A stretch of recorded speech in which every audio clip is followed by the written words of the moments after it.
I think Kamala ran basically the platonic ideal of a non-woke Democratic campaign. What's the future of the Democrats? Who would you like to see run the party now? Jon Stewart. Honestly, a controversial, charismatic celebrity might make all of the difference. Possibly the loss would have been worse if Taylor Swift and folks like Oprah weren't working with Kamala Harris. Although Taylor Swift is popular, obviously she's not that popular because she did not move the needle. Alan, you deserve a tall glass of shut-up juice. You live in a total world of denial. I read your own followers' comments, and they all trashed you. I mean, brother, I said what was going to go wrong. It did go wrong. I was right. It's lovely to see a post-election harmony as you all come together again. You should not be taking cheap shots at me, and I won't stand for it. Hey, Alan, shh. The inquest into the shock death of the Democratic Party has so far proved inconclusive. But the only clear message emerging from the ruminations, as with the campaign itself, is that the Orange Man is still back. Just about nobody on the left can agree on why the Orange Man therefore won by a landslide and what should happen next. Here's just a snapshot of views from the masterminds who were wrong about, well, almost everything. It is time for the Democrats to say, okay, and you and I have talked about this before, a lot of Hispanic voters have problems with black candidates. Right. A lot and of, with other Hispanics. You got some that don't like each other. The working class of this country is angry, and they have a reason to be angry. I don't respect him saying that the Democratic Party has abandoned the working class families. That's where we are. Elon Musk is, I don't know how many hundreds of billions he has. He has been the director of misinformation. And this idea that, like, oh no, the economy is actually good or crime is actually down, or this is all just Fox News. Like, shut the fuck up with that. Like, talk to some people who live near you. I mean, this really was an historic, flawlessly run campaign. Queen Latifah never endorses anyone. She came out and endorsed. I got bad news for you. They don't have a monopoly on stupid. You wear Queers for Palestine t-shirts and masks 2 years after the pandemic ended. And you can't define woman, I mean person who menstruates. Exactly. Whatever the prescription should ultimately be, the diagnosis is surely crystal clear. Trump has made commanding inroads with working class voters, black voters, Latino voters, urban voters, and young voters. It's a veritable rainbow coalition of disaffected people who the Democrats have traditionally relied upon and more recently taken for granted. So what drove them away? Was it government-funded operations to transgender illegal aliens? Was it prioritizing SNL and 60 Minutes over Joe Rogan and Theo Von? Was it the warm embrace of Liz Cheney and a hawkish, even conservative stance on the wars in Israel and Ukraine? Was it gaslighting America into believing Joe Biden was so sharp he could slice concrete and meant ousting him for a simply dreadful candidate in Kamala Harris? Maybe it was all of the above, delivered with a customary liberal serving of supreme self-confidence and the firm belief that everyone who disagrees with them is a moron or a bigot. But joining me for an uncensored battle for the heart and soul of the Democratic Party, the host and founder of the Young Turks, Cenk Uygur, presidential historian and pollster Professor Alan Lichtman, Democrat influencer Harry Sisson, and author of New Prize for These Eyes, and senior political analyst at Fox News, Juan Williams. Well, welcome to all of you. Juan, in particular, a long time since I've spoken to you. Great to have you, I think, making your debut on Uncensored, so thank you very much. This is blue on blue, chaps, so you can rip into each other to your heart's content, and hopefully out of it we may get some form of consensus over certain ways that the Democrats could go. Juan, let me start with you. When you look at the election and you look at the thumping win Trump got and who he won it with, do you think this whole campaign by the Democrats to portray him as racist, sexist, transphobic, Islamophobic, a Nazi, blah, blah, blah, blah, blah, did they just over-egg the devilment souffle and just in the end play into his hands? Well, I think they thought, based on the numbers, that this was going to be an effective form of attack. And I think it was for the base of the party. But I think that there were a lot of people who were attracted to other parts of Trump. And I think the whole macho man thing, it worked. You know, you were talking about a rainbow coalition. No, it wasn't a rainbow coalition. But I think that you saw white men still go big for Trump. You saw the Latino men. And I think that's the big story of the election. Latino men suddenly went towards Trump, and there were some black men. I think it was a male thing, and I think, again, you know, the idea that he said offensive, vulgar things about women, the fact that he is, and, you know, says he wants to be an authoritarian, that's all true. But I think a lot of the men said, you know what, we like it. Yeah, I think that's right. And I mean, Professor Lichtman, you correctly forecast the result of 9 of the past 10 US presidential elections, but not this one. Like most pollsters, I have to say, very, very few people predicted a big win, other than I might, if I may be so modest, I did. I went on Fox News 10 days before with Brian Kilby and said, I think he's going to win big. But actually, most people thought it would be incredibly tight and it could go either way and so on. But it wasn't that at all. Why do you think Trump is so difficult to poll, which is clearly the conclusion I would draw from this? Well, you know, I am forthrightly willing to admit I missed this election. I still think I actually had 10 out of 10 before. I think I was right about 2000, but we're not here to litigate that. I still think it's a pretty good record. Now, I think 2 things are operating here. Number one, I was incredibly critical at the time of the spineless, cowardly Democrats openly and viciously trashing their elected president and their elected nominee right out there in the open. I have never seen that before, and I've studied American politics since the founding, and that tainted any nominee. And they're now taking no responsibility for that. They're blaming everybody else. Until they look in the mirror, the Democratic Party is going to be in trouble. Secondly, why did my keys miss? Because my keys are based upon the proposition that a pragmatic, rational electorate decides whether or not the White House party is governed well enough to get 4 more years. That was exploded this time by a new wave of disinformation that we've never seen before, in addition to the usual sources of disinformation. We had a huge change this time, a 300 billionaire, a guy who's richer than most countries of the world, who controls X, spreading vast disinformation. According to reports, billions upon billions of viewers saw his disinformation. People have a completely distorted view of the economy. What was the disinformation? Inflation is going up. Let me pin you down on that, though. You say Elon Musk was spreading disinformation. Like what? Yes, he is spreading vast disinformation that's sunk in. Even people who think their own financial situation is pretty good think inflation is going up when it's been cut by 75%, that unemployment but it's still is inflation. a near high when it's still inflation, near Professor. a low. On that point, see, it's interesting. You would say that's disinformation, but the point is that inflation is still not zero. Therefore, prices are still going up. Therefore, people... The only way you get inflation to zero is with a recession. Yeah, but here's my point. Obviously. Here's my point. Yeah, but here's my point. Democrats kept telling the American people rather arrogantly, I thought, you know, the economy's in really good shape. Meanwhile, inflation still exists. In other words, prices have continued to go up and up and up, albeit not at the same rate they were going up. But if it wasn't zero, and it wasn't, it was like 2.5% or whatever by the end, that is still inflation.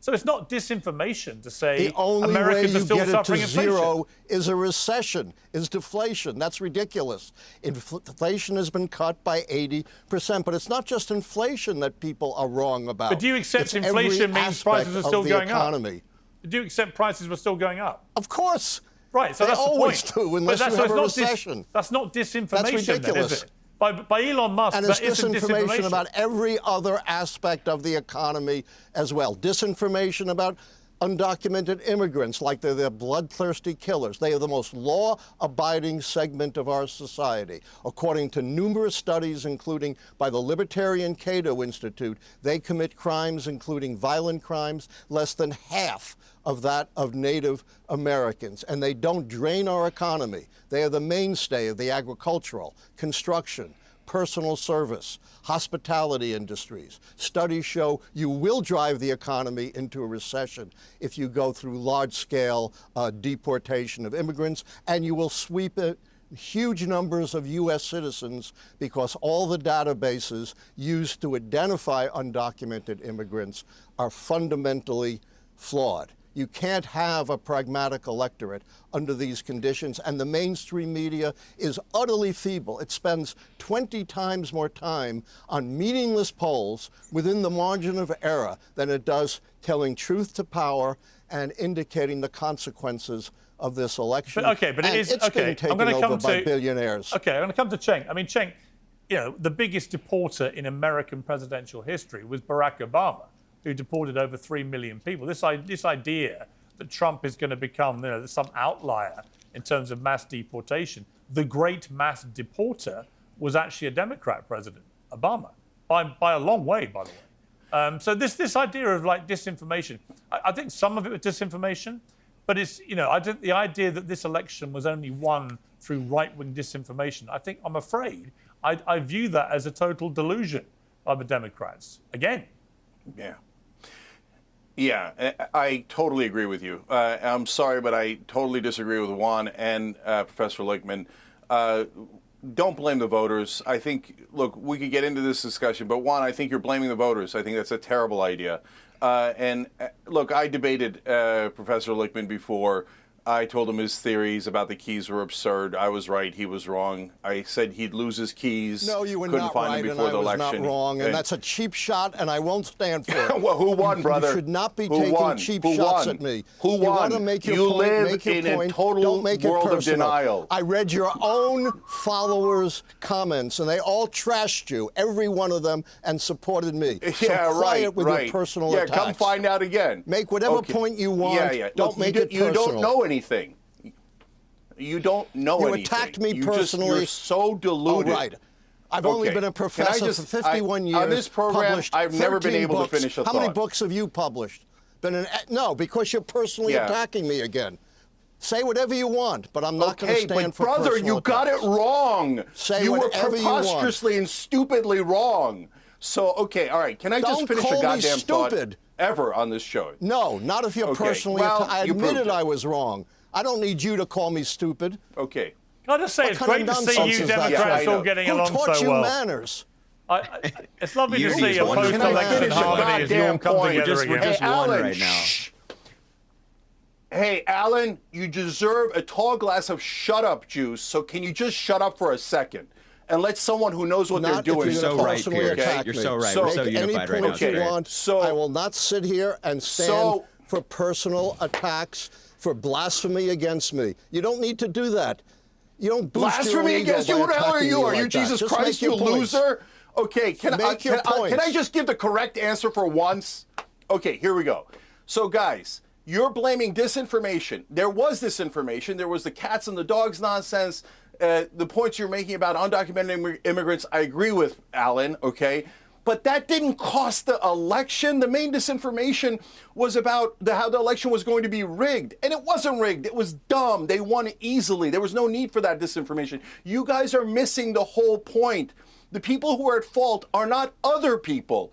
It is the candidate, Kamala Harris, the previous candidate, Joe Biden, Democratic Party, Democratic leadership. You guys don't want to admit that they're the problem. They're the cancer in the Democratic Party. So you blindly lash out at the voters, at information, at social media, and you want to shut down anyone who disagrees with you. That's not the correct answer. There are three wings of the Democratic Party. There's the establishment wing that the great majority, almost everyone on television supports and kisses the ass of and does propaganda for. That wing has led to disaster. They lost to Donald Trump twice, nearly lost to him 3 times. And then the other wing is called the progressive wing, but those are two different sets of people. In the progressive, so-called progressive wing, what you have is the identitarian left, the people who do what the right wing would call woke politics and identity politics, and that is disastrous. That's what the trans ad was at the end, and it cost us. The most popular part of the Democratic Party is the populist left. That is the Bernie Sanders 2016 campaign. That part says, let's do super popular economic proposals like paid family leave, higher minimum wage, universal health care, public option. Let's do all of these things. And the establishment goes, no, our corporations don't want that. Our donors don't want that. So we'll just do identity politics. And maybe identity politics will unite the left. But it didn't. Identity politics led to disaster. It was a poison within the Democratic Party, used ironically by the establishment Democrats because they didn't want to talk about popular proposals that we have because their donors hate those proposals. Okay, let me bring in Harry. Now, Harry, you tweeted or posted on X on November the 6th. Kamala Harris's speech was amazing, graceful, strong, hit the right tone. She's a fantastic leader and a great role model. No idea how she lost to Trump. You're a bright young guy, Harry. I've interviewed you several times. Right? You know why she lost. And that speech, in a way, to me, was the perfect illustration. She basically said nothing. She talked about billions of stars and the moonlight and shining lights and all that. There was nothing there. There was no meat on the bone, no substance. And that was her problem throughout the whole campaign. She had 100 days to show America, here's how I'm going to fix all your problems. Instead, she did the Hillary Clinton playbook. After promising us joy and sunshine, immediately pivoted to Trump's a Nazi, they're all fascists, they're all disgusting. And by the way, here are all my rich, famous entertainment friends who are all going to surround themselves on me on stages. Didn't work for Hillary, didn't work for Kamala. And at some point, young guys like you who are the future of the Democrat Party, you've got to wake up and smell the cappuccino. You need a candidate that can resonate. I mean, Cenk's right. The Democrat candidate who has most resonated with the public was Bernie Sanders, right? You'd have done better with him running in this election. But you guys don't see it that way, do you? Well, I think that since the election happened and sitting with it for a couple weeks, I know why Kamala Harris lost. You know, I think that what I said was premature. And I think it's a combination of what all the gentlemen around me are saying. I think it's like a middle ground in life, which I think is often the case, which is I think Professor Lichtman is right that it was a lot of disinformation pushed by a lot of bad actors in the right wing. But I think that Cenk and the gentleman beside me hang on, Harry, there was disinformation from the left as well. When you keep calling him a Nazi... But Piers, it's not to the same, hang on. It's not to the same level. When you keep calling Donald Trump a Nazi and a fascist and all these things, and his supporters, Nazi sympathizers... It was his own all that is total disinformation. Because he hasn't murdered 12 million people, and he's not going to. Well, and by the Piers, way, you all know that. So the disinformation is on both sides. I disagree. I disagree with calling Donald Trump a Nazi or calling him Hitler. But I want to be clear that it was his own former advisors who called him that and likened him to Hitler. Kamala Harris never got on a stage and said, oh, yeah, Trump's Hitler now. She just alluded to the fact and brought up the fact that his own former advisors said that. But I also want to make the point that I think that Cenk and the gentleman from Fox News is right when it comes to the economy. I think we were not great when it came to messaging on the economy. The benefit that Trump had is that he could put his slogan on a yard sign. He could say, Kamala Harris, Democrats, high prices, Trump and Vance, low prices. Kamala Harris, on the other hand, was tasked with explaining, okay, here's why inflation went up. Obviously, it's not Joe Biden and me. It's because of external factors. Here's why gas prices went up. Obviously, it's not me. It's external factors. You know, if you're explaining, you're losing, as the famous saying goes. Yeah. So that was the uphill battle that we had. And I think there was kind of a perfect storm that led to Donald Trump being elected. And I think that I disagree with Cenk. But you're missing something else. You're missing something else, Sure. which is all the culture war stuff that we kept being assured by the left nobody cared about. No one cares about the trans debates, right? Nobody cares that biological men are wrecking women's sport. Nobody cares that they're invading women's personal spaces, and so on and so on. No one cares that kids are being put through mutilating surgery before puberty. And we kept being told, nobody cares about this. Leave them all alone. It's transphobic. I'm not transphobic. I wanted trans people, as I still do, to have fairness and equality in their lives exactly the same as all of us on this panel. But when you keep telling people it is fair, on the one hand, Democrats said, we protect women's rights on abortion. On the other hand, we're absolutely fine for women's rights in sport to be traduced at this ridiculous altar of biological men who are now trans women competing against women and beating them. You can't be both. So the public went, this is, and you're shaking your head, but look, the New York Times did a report about that ad, which the Trump campaign did so successfully and repeatedly. I saw it. You know, Kamala's for they, them, Trump's for you. They reckon it moved the needle by 2.5 points. It was the most successful and effective 30-second ad in modern political history. So people did care. And the Democrats were just too deluded, it seemed to me, because most of them, you must realize this issue of trans athletes in women's sport is wrong. You all know it's wrong. For some reason, you wouldn't get off that train. And that delusion was one of the reasons that you lost so badly, I believe. But Piers, to Professor Lichtman's point, that ad in and of itself contained misinformation.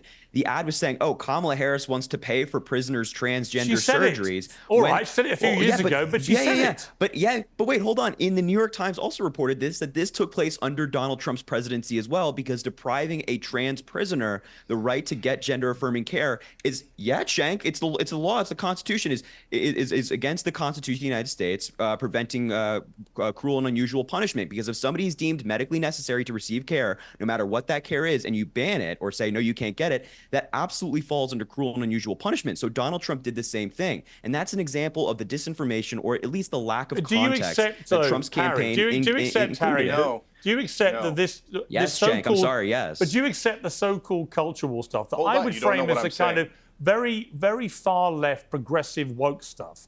That I've seen a lot of Democrats in the more center part of the party coming out now and publicly saying what I was saying for a long time. Apparently, Bill Clinton kept warning them internally. David Axelrod has come out and said, we've got to stop this. Joe Scarborough did a big monologue about it on Morning Joe. At some point, you've got to recognize that most average Americans just found all that stuff complete bullshit. And that's one of the reasons you lost. And you've got to move on from it. If you come back with another woke progressive platform in 4 years' time, you will be out of office potentially for 4 more, 8 more, maybe 12 more years. I promise you. Take it to the bank. So, Piers, I agree to a degree, but not in the way that you're framing it. I think that we do have to move on from a lot of the culture war stuff. I don't like the word woke, but I understand the context of you using it. I think that, yes, and to some degree we have to move on. But by moving on, we shouldn't throw people under the bus. We shouldn't say, oh, trans people are the reason why, or LGBTQ plus people are the reason why. That's not the reason why. It's just that the culture war stuff came off as very kind of gross to some Americans. They really didn't like it. So I agree to a degree, but not in the way that you're framing it. Okay, let's talk about race, because it seems... Can I get in here? Well, one second, Cenk. Because... hang on. Okay. One thing, I'll come to you, Cenk, don't worry. On the issue of race, many people found it extraordinary that a guy who a lot of people think is racist beat a black woman. And that a lot of people that helped him win turned out to be a lot more black men voting for him than first time, and a lot more Latinos voting for him than the previous times. How important, if at all, was race in the end? Or was it actually a case of a lot of black and Latino people went, we don't care about all that stuff. What we care about is jobs, cost of living, illegal immigration, and so on? Well, I think everybody cares about jobs, cost of living, inflation, and so on. And by the way, I don't think you're right about those numbers. I think there were more black men than black women who went towards Trump. But remember, they're still a small segment of the overall electorate. The big shift, actually, as I said, Latino men was a huge shift, and they're also not that big a section of the electorate. The big electorate in this country still is white people, and overwhelmingly white men went for Donald Trump, and white women who I thought, and I think a lot of pollsters thought, given the abortion issue and the success of abortion as an issue that favored Democrats in 2020, but also after the Dobbs decision in 22 and all the referenda, the white women again voted for Trump. But so you talk about, is this a race issue? The race issue may be that white Americans were overwhelmingly in support of Donald Trump. And if you look at black America as overall black America supported Kamala Harris. Overall, Latino America supported Kamala Harris, even Latino men who had that big shift. So to me, race is a part of the story because, in America, the demographics are creating anxiety. And I think the anxiety is most evident in terms of white America seeing that there are more black people, but also Latinos as the second largest group in the country now, and rising number of Asians. It plays out in so many ways. And I think Donald Trump is just expert at exploiting, that racial anxiety to say to people, these Democrats are playing identity politics or whatever. I think the identity politics overwhelmingly is played by Donald Trump with white America. Cenk, you wanted to jump in. Yeah, so look, I'm going to address what Juan's saying too. But first, Harry, I know that the same policy was under Donald Trump. But that's not disinformation. That's for our candidate to go out there and clarify that and to fight back and to make her case. But she refused to make her case. She barely did any interviews. They were all incredibly structured to protect her fragile ego. All she did was talking points. Donald Trump's out there, sometimes like a maniac, but a lot of times looking like a real person at McDonald's and with a garbage truck. And our side goes, oh, that's terrible. No, it's not terrible. Those are great photo ops. It was brilliant. When our guy is a corporate talking robot, that is not helpful. We are misdiagnosing the case here. So when on these identity issues, the Republicans set traps. No, hold on. The Republicans set traps for us. So the great majority of the country is in favor of trans rights, and I'm 100% in favor of trans rights, and I bet you that the entire panel, including Piers, says that as well. Yeah. But when you go beyond rights and you say, hey, they dug and dug, they tried to find, hey, how about banning them from the military? Trump tried that in the beginning. It wasn't popular. Banning them from bathrooms, not popular. But they dug until they got to sports, and that was winning ground for them. And what I said is, guys, get out of there. It's a trap. You don't have to fight on that. You're falling into their trap. And what happened, as Piers can attest to, is everyone else on the left screamed, transphobe, fascist, Nazi. Let's dig in on our least popular position. That was terrible politics. Totally agree with that. And Juan, I love you, brother, but it ain't about race. It ain't about race. You know what? Latino men didn't vote for... Hold on. Latino men didn't vote for Donald Trump because all of a sudden they like white people or orange people. They voted for him based on economic issues. Democrats only think in terms of identity, but that's not working anymore. The number one identity people care about is not Latino, black, or white. It's class. Are you going to do something for the average man, or are you going to sit there and play identity politics so you avoid the more important questions that your donors don't want to talk about that actually helps the average guy, like paid family leave and higher wages? Okay, Professor Lippman. I don't get it, Cenk. I don't get it. The reality is, like, Bill Clinton, Bernie Sanders, Barack Obama, they stood up for Obamacare. They stood up for fair pay.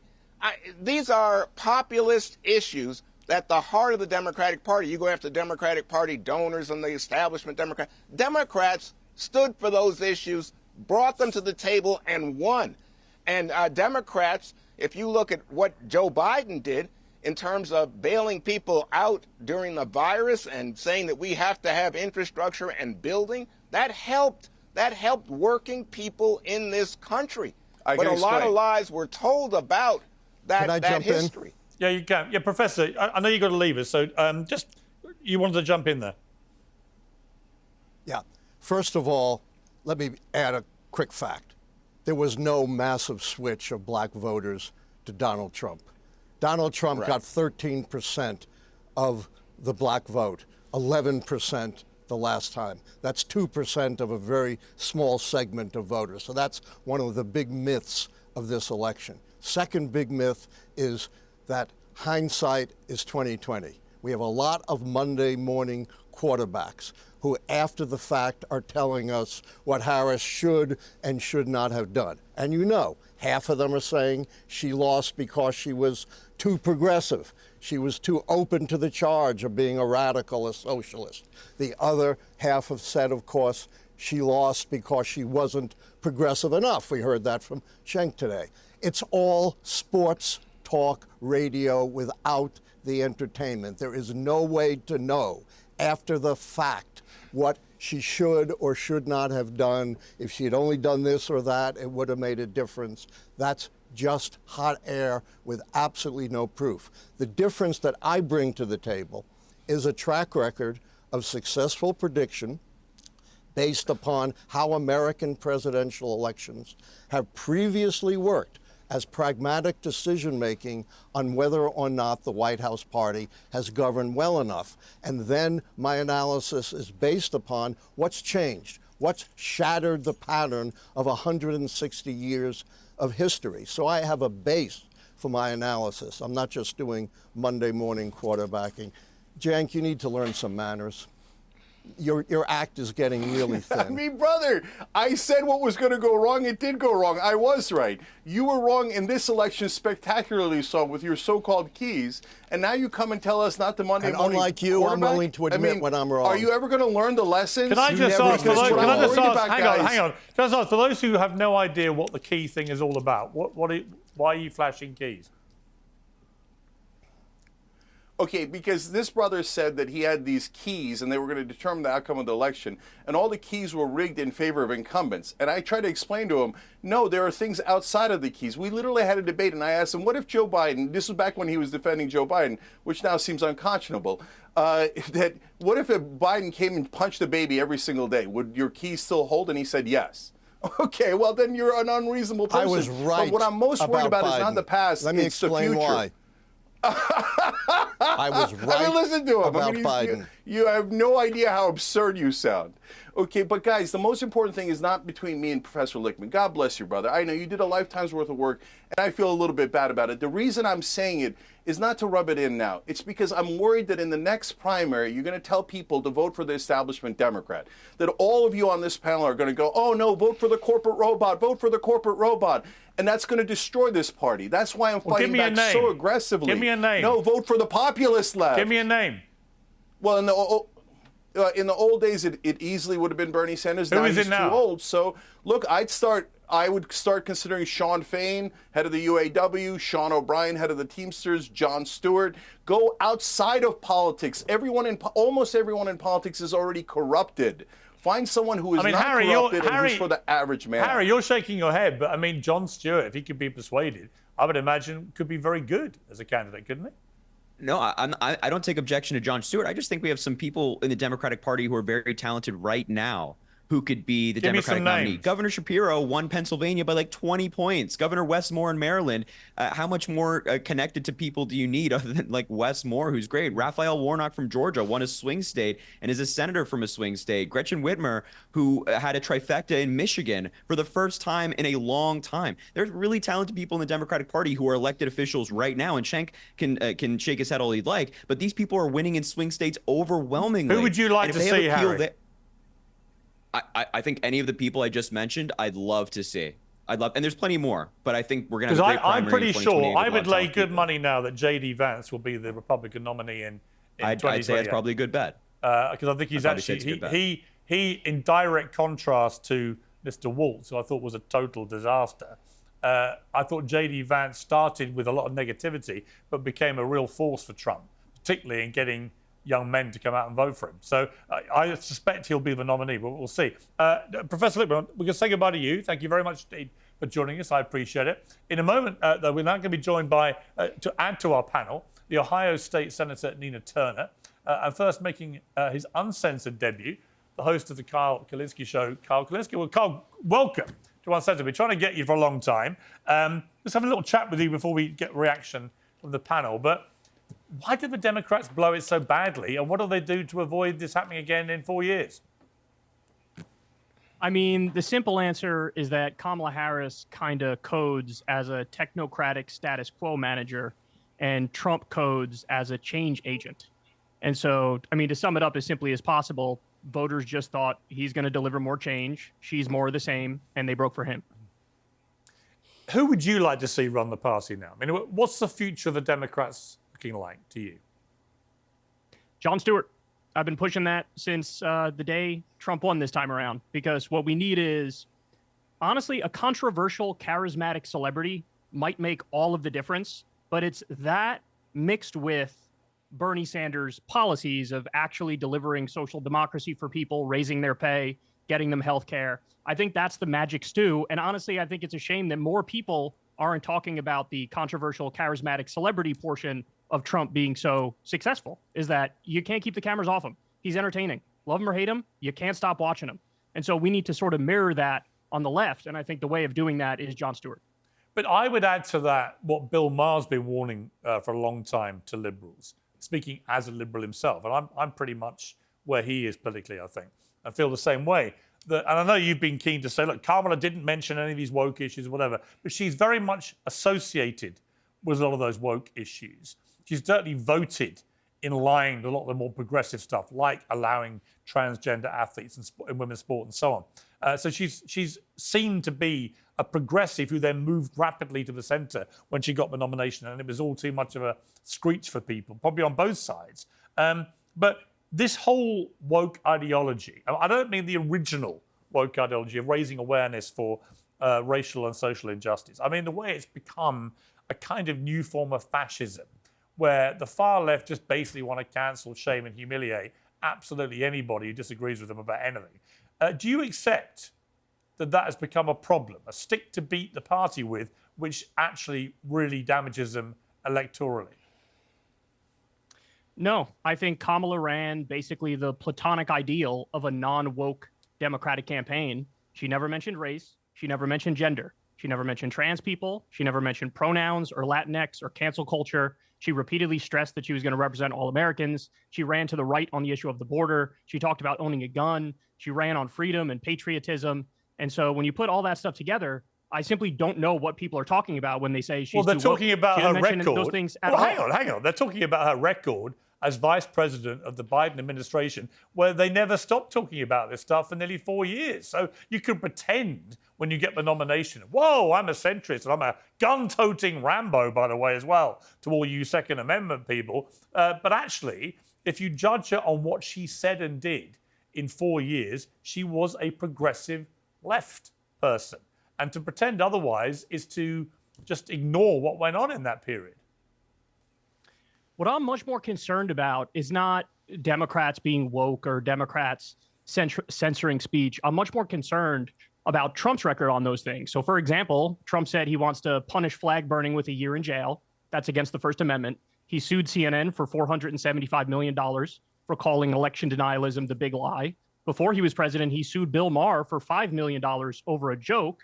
He said he wants to open up the libel laws. He called for jailing journalists who report on the Supreme Court abortion ruling early before the decision. How many of those things did he do in his first term? Pro-Palestine protesters. How many of those things did he actually do in his first term? Because it seems to me another problem, and he does this brilliantly, by the way, with the left. He sucks you in because he just shoots from the hip and he says stuff that crosses his mind or whatever.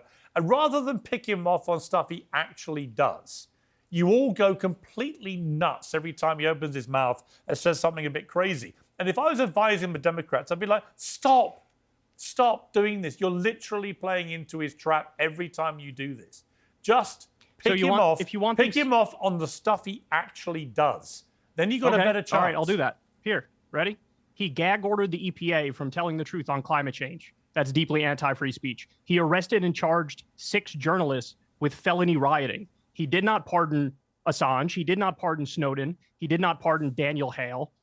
He wanted to invoke the Insurrection Act to deploy the U.S. to deploy our own troops against George Floyd protesters.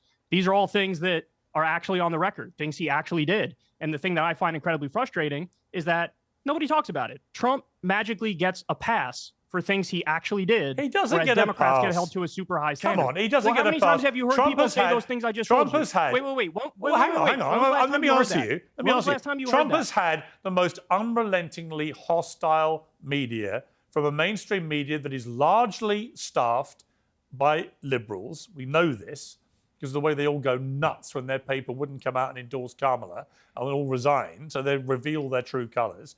Cable news the same, MSNBC, CNN, you can fire a harpoon around their newsrooms and you wouldn't hit a conservative, right? So let's just get real about the way mainstream media is made up. I've worked in it, and there are very few conservatives, and that is part of the problem as well. And I just think that ultimately, if the Democrats are going to try and make themselves electable, they've got to move wholesale on now to a far more effective way of campaigning. And it can't just be every time Donald Trump speaks, mass hysteria, shaving your head, going on TikTok and posting videos of yourself screaming and saying you'll never have sex with a Trump supporter again. All this stuff is insane. How about just telling the truth? Wait. How about just telling the truth? That's a radical idea, right? When was the last time you heard that Trump arrested and charged 6 journalists with felony rioting? Who talked about that? Did CNN talk about that? Did MSNBC talk about that? Did you talk about that? Nobody talks about it. And the fact of the matter is Trump attacks Democrats 4 times as hard as they attack him. Yeah. So if anything, the lesson to take away is the opposite. Democrats should get more arrogant, they should get more aggressive, and they should tell the truth more. Come on, Kyle. You know that would be utter suicide. That's the truth. You know what? You wouldn't be as good at it as he is, because he does it with humour. You lot all do it with these incredibly straight-faced, virtue-signalling, I'm outraged by absolutely everything faces. And it's like, if you all just chilled out a bit, have a bit of Kool-Aid, No. Have a bit of a laugh. That's why I said Jon Stewart. Death by mockery. Well, actually, you're right. Jon Stewart gets exactly the right tone. On that, I agree with you. That's right. Yeah. Yeah, we agree. Yeah. I agree. Let's bring in Nina Turner and the rest of the panel. Nina, you've floated that Rahm Emanuel as a new DNC chair would be a good signal that the Democrat Party is only there for the donor class. Many other people would say that Rahm Emanuel is a very effective political operator. And that actually the Democrats need a bit of that muscle now. Piers very effective at a cover-up. As we know, as mayor of the city of Chicago, he covered up the police murder of Laquan McDonald. He closed many schools in the black community. Certain segments of the black community are very outraged by him. He is more of the same and should be as far away from the DNC as possible. Now, if the Democrats want to lose again and get handed again like they just did in 2024, then go ahead and have Rahm Emanuel there. But if they want to do a new thing and answer to the working class people of this country from all backgrounds, then they need to have somebody there, primarily who's going to say no more dark money in Democratic primaries. Rahm Emanuel is an absolute no. We know that the Chicago Teachers Union feels the same way, and many others will come out against him if he decides to run for that. Okay. Juan, let me bring you back in, because MSNBC is now at war, which is always entertaining to watch, because Joe and Mika from the morning show went off and they revealed this morning to go and see Trump in secret at the end of last week after bombarding him with abuse for years and years and years, having originally been great friends of his. But another MSNBC presenter, Katie Fang, has now tweeted, normalizing Trump is a bad idea, period. So clearly there is an internal fracturing going on, which I suspect is going on in the Democrat Party at large, because I would urge them to be more collegiate with Trump. I've always felt that he's one of those guys, he's a natural pugilist. If you read his book, The Art of a Deal, he says, if you punch me, I'll punch you 10 times back. Actually, if you go and hang out with Trump, and I've criticized him as much as I've praised him, he can take criticism if he feels like you're not just unrelentingly abusive. So I actually thought that Joe and Mika, we'll play a clip from what they said this morning, but I thought this was a good move on their part. Let's take a look. Joe and I went to Mar-a-Lago to meet personally with President-elect Trump. It was the first time we have seen him in 7 years. Now, we talked about a lot of issues, including abortion, mass deportation, threats of political retribution against political opponents, and media outlets. We talked about that a good bit. And it's going to come as no surprise to anybody who watches this show, has watched it over the past year or over the past decade, that we didn't see eye to eye on a lot of issues, and we told him so. What we did agree on was to restart communications. Well, what do you make of that? I mean, you know, I actually feel America's been so toxic in the way it's become so tribal, and they've been part of that, no question, on one side, and Fox have done it, I guess, on the other, and so on. Should we encourage both sides to come together a bit more, like they used to in the old days? Sure. I mean, look, I'm all for people working together, building bridges, kumbaya. I'm all for it, because I think, you know what? If you look at the Congress of the United States, totally polarized, they're also totally paralyzed. They're not getting anything done. Yeah. We need to get things done. And on the world stage, I could go on and on. But I think that with Joe and Mika, and I watched that show, so I'm no critic of it in that sense, because I subscribe, if you will. But let me just tell you, it looked to me like their ratings have gone through the floor. They have, yeah. And I think that when people talk about Trump, you talk about Trump, he's a celebrity. People have said you can't take the camera off him. I think for them, it's like, you know what? This is a way to get back in the media ratings game. You know, the idea that we're connected to Trump. People like to advertise on shows they know the president might be watching. They would love to get Trump to, instead of watching Fox and Friends, to watch some of Joe and Mika, Morning Joe.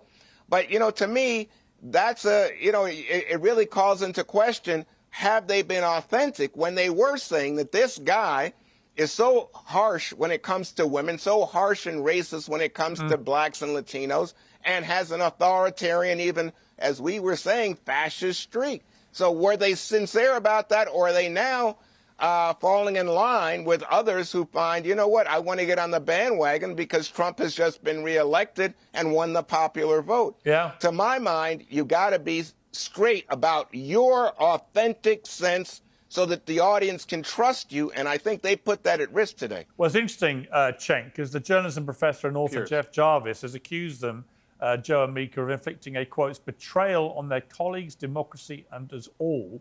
He tweeted, "It's a disgusting show of obeisance in advance." Yeah.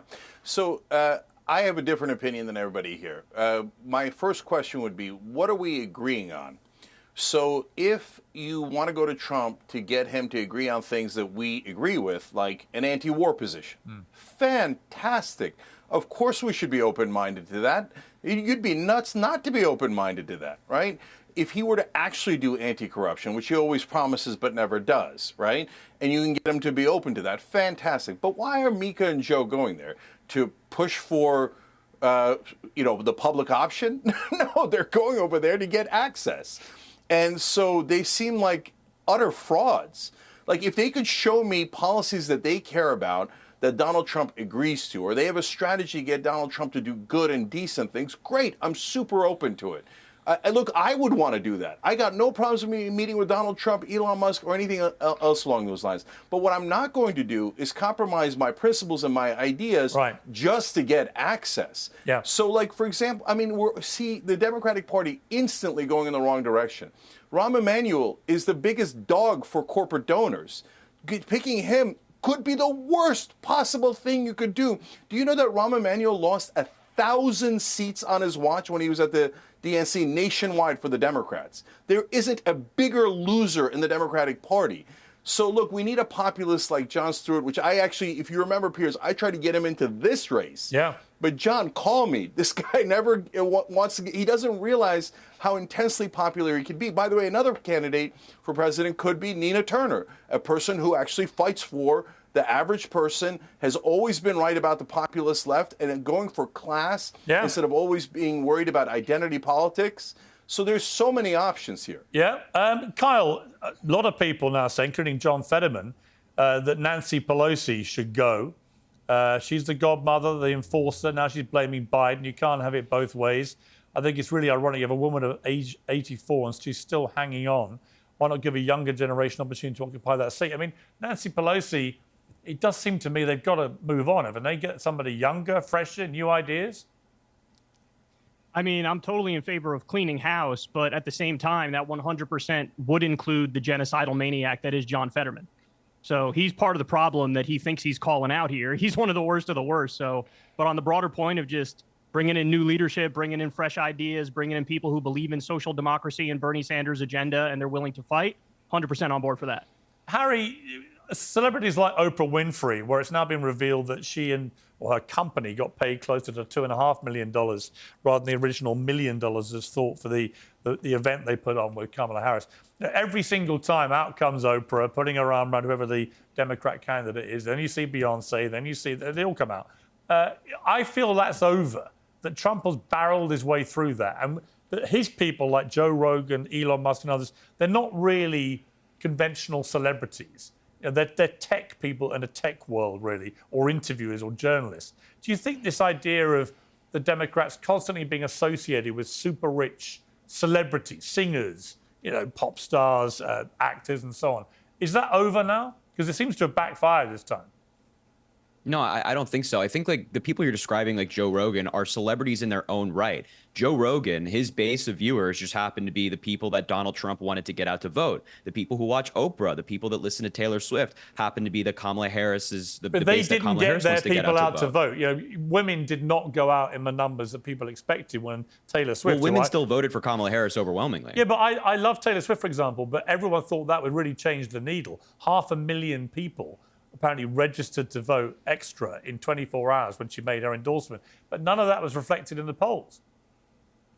Yeah, but that doesn't mean that it wasn't effective. Who's to say that it didn't actually get out more people to vote, and that possibly the loss would have been worse if Taylor Swift and folks like Oprah weren't working with Kamala Harris? These people have, they're famous. They have a lot of notoriety. So when they're doing something with a candidate, that speaks to people who are low propensity voters, people who don't pay attention to politics like everybody else does here, right? We want to get those people out to vote, and a lot of those people align with Kamala Harris. And if they see Oprah standing next to Kamala Harris, they're like, oh yeah, that looks cool to me. So I don't think that was a mistake. I don't think it quote unquote backfired. Maybe there's a way to do it more strategically in the future. But to say that, oh yeah, no, we shouldn't work with Taylor Swift, the biggest pop star on earth, I think that's foolish. You know what, Harry? Nobody cares, Harry. Nobody cares about celebrity endorsements. I don't think they do. Yeah, nobody. Yeah, I agree. Yeah, nobody cares about celebrity endorsements. Here, let me give you one example. If Democrats, for example, passed Build Back Better, the original Build Back Better that Biden and Bernie were trying to get through, that included paid family leave, childcare, universal pre-K, free community college, expanding Medicare, higher minimum wage, lowering all prescription drug prices, expanded child tax credit. If you got that through, I think this election very well may have been different and Democrats would have won. And I don't think dragging out, Taylor Swift or Beyonce or whoever else is going to make much of a difference, because people like them for what they like them for. They like them for the singing. They like them for the dances. They don't really want to hear their thoughts on the marginal tax rate. Yeah. I mean, 100%. I definitely agree. Let me bring. I want to bring Nina back in. I agree with Kyle on that, and I want to say, Cenk, thank you for that presidential endorsement. Who knows what 2028 will hold? But they overplayed their hand with celebrities. It's not that you don't want celebrities, but celebrities motivate the base that you already have. What this campaign did is they put too much stock in those celebrities. Those celebrities, just like my colleagues on this panel, just like myself, they only have one vote to give. Yes, they have influence, but you know who could have been a better influence on that race? Is everyday working class people standing by her side. Everyday working class people talking about how under the Harris-Walz presidency, things would be different for them, that the minimum wage would be increased, et cetera, et cetera. That did not happen. So although Taylor Swift is popular, obviously she's not that popular because she absolutely did not move the needle. And this is no shade to her. It is just celebrities are good for the base. They are not necessarily good to move those undecided voters. I mean, the other thing, Nina, the other thing I would say, the way they did it too. The other thing I would say, it's the way they did it. Yeah, it was I a very agree with you. elitist way. It was the way they did it. No, too. I agree with you. There's a different issue which Trump's nominee picks for the cabinet. I think I see a consistent pattern here. The one running theme of all of them is they're all good on television. Trump understands the power of television like no political candidate I've ever seen. He absolutely gets it because he's a TV guy. I did his Celebrity Apprentice show. I saw him at first hand. He loves the camera loves him, and he's great at the power of television. If you look at RFK Jr., you look at Tulsi Gabbard, you look at Marco Rubio, you look at even Matt Gaetz, look at all these people. What's the common theme? They're all good talkers, and they're good on telly. Unqualified. Whereas if I think, of course, everyone can have their view about their politics, but they are good performers on television. If I try and think of a lot of Democrats in that camp who are good at articulating policy on television, I start to really struggle. I do. I think it's important. But why are we giving Trump credit for optics right now, Piers? Piers, the thing about all of his picks is that they're virulent neocons. He picked Mike Huckabee, who's an end times fundamentalist Christian, to be ambassador to Israel. This guy thinks the rapture is going to happen and Jesus is going to come back in his lifetime. You know why he picked Brian him? Hook. You know why for he picked State him? Department. He picked him because Trump's a neocon. That's why he picked him. He picked him because he can. Because he has such a thumping mandate on November the 5th. But do you criticize that? Do you criticize that, though? Are you against the neocons? I don't think it's any surprise. It may be a surprise. He does not have a mandate. This is the craziest talking point I've heard. Well, hang on. My point is the Democrats had such a terrible campaign with a terrible candidate. You reap what you sow. You've allowed Trump to do what he wants, right? So I'm afraid. Do you criticize his neocon picks? Do you criticize it? Here's what I think. It doesn't matter what I think, because the truth is, it does. Yes, Trump, it does. Trump was very pro-Israel the first time round. He was always going to be very pro-Israel this time round, and you guys have allowed him to win with a thumping mandate. So the real point of this panel... He does not have a thumping mandate. The real point of this blue panel has been for you to show some self-awareness that you've allowed all this to happen. I mean, Nina, I want to come back to you just briefly. What self-awareness? He is picking neocons. Are you going to criticize He's picking them because he's allowed to. Or not? He can pick He's them. allowed to, but are you against it? Are you against it? I'm against some of it, yeah. You have nothing but criticism for Democrats, and you have no smoke for Trump, apparently. Listen, I regularly have criticized Trump. Two things. Come on, brother. I would not. They're bad right now. Let me answer the question. I would personally not have picked Matt Gaetz to be the Attorney General pick. I think it's ridiculous, right? I wouldn't. Two things. You should call him up and tell him that. I know you guys talk on the phone. Huh? He won. I said, so to the victor, sorry. to the victor goes the spoils. Yes. We all can agree with that. Yes. The man won. The Democrats left the door, the windows open. They Everything even opened open. the door. Come he in, has burglars. Won. However, there is a however to this. Yes, he does get to nominate whoever he wants to nominate in his cabinet.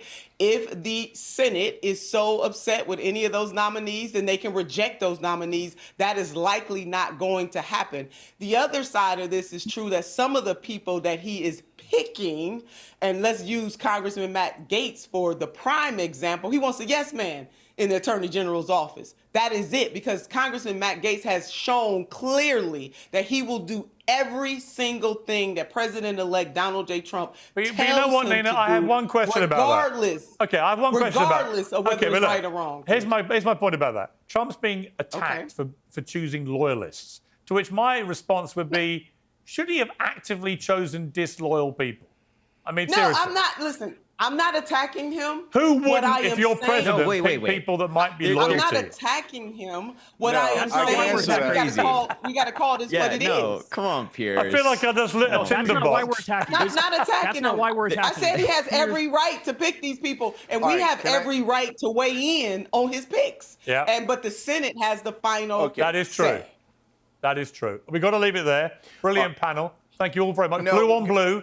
Blue on blue was good, but I do feel like blue on blue, you've got to keep talking to each other, because out of this unholy mess, the reality is you've all allowed Donald Trump to get back in with even more power than he had first time. So you can all have a problem with me about it. And Jon Stewart. This is on you. I actually agree about Jon Stewart. I think he'd be great. So get on the phone to Jon Stewart. Thank you to my panel. Appreciate it.